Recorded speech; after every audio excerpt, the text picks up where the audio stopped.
नमस्कार हरि प्रेमियों, आपका हमारे YouTube चैनल में स्वागत है।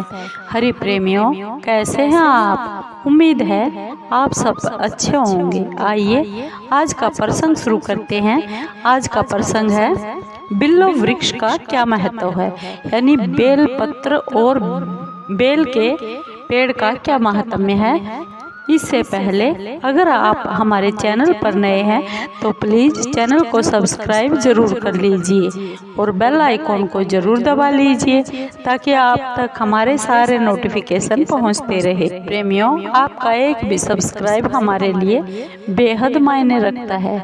आइए जानते हैं शिव महापुराण के अनुसार महर्षियों और ब्राह्मणों के पूछने पर जब सूत जी महाराज जी ने बिल्व पत्र के महात्म्य को बताया, वह यह है कि बिल्व वृक्ष महादेव का ही रूप है। देवताओं ने भी इसकी स्तुति की है। फिर जिस किसी तरह से इसकी महिमा कैसे जानी जा सकती है। तीनों लोकों में जितने पुण्य तीर्थ प्रसिद्ध हैं, वे संपूर्ण तीर्थ बिल्व के मूल भाग में निवास करते हैं, यानी बेलपत्र के पेड़ के मूल भाग यानी जड़ में निवास करते हैं। जो पुण्यात्मा मनुष्य बिल्व के मूल में लिंग स्वरूप अविनाशी महादेव जी का पूजन करता है, वह निश्चय ही शिव पद को प्राप्त होता है।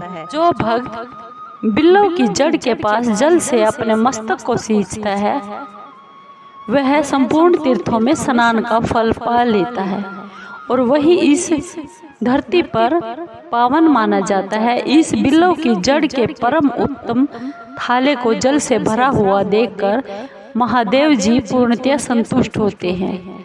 जो मनुष्य गंध पुष्प आदि से बिल्व के मूल भाग का पूजन करता है, यानी बिल्व पेड़ के जड़ का पूजन करता है, वह शिव लोक को प्राप्त होता है और इस लोक में भी उसकी सुख और संतति बढ़ती है। जो बिल्व की जड़ के समीप आदर पूर्वक दीपावली जलाकर रखता है, यानी घी के दिए जलाकर रखता है, वह तत्व ज्ञान से संपन्न होकर भगवान शिव में मिल जाता है। जो बिल्व की शाखा थामकर यानी बिल्व पेड़ की टहनियों को पकड़कर हाथ से उसके नए नए पत्ते उतारता है और उनसे उस बिल्व की पूजा करता है, उसी पेड़ की पूजा करता है, वह सब पापों से मुक्त हो जाता है।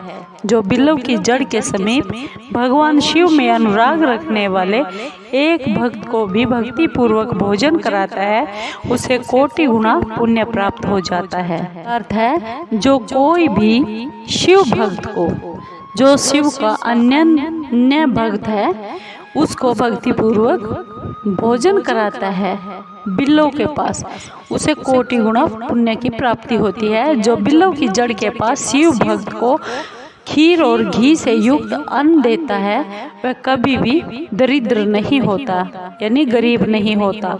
हे ब्राह्मणों, इस प्रकार मैंने शिवलिंग पूजन का तुम्हें वर्णन कर दिया है।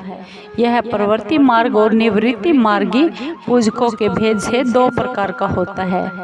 जो प्रवृत्ति मार्गी लोगों के लिए पीठ पूजा इस भूतल पर संपूर्ण अभीष्ट वस्तुओं को देने वाली होती है। प्रवृत्त पुरुष सुपात्र गुरु आदि के द्वारा ही सारी पूजा संपन्न करे और अभिषेक के अंत में अगहनी के चावल से बना हुआ नैवेद्य निवेदन करे।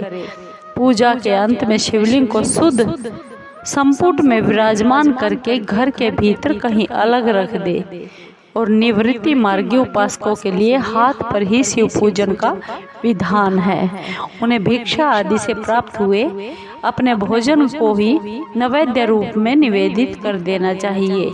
निवृत्त पुरुषों के लिए सूक्ष्म लिंग ही श्रेष्ठ बताया जाता है। वे विभूति से पूजन करें और विभूति को ही नैवेद्य रूप से निवेदित भी करें।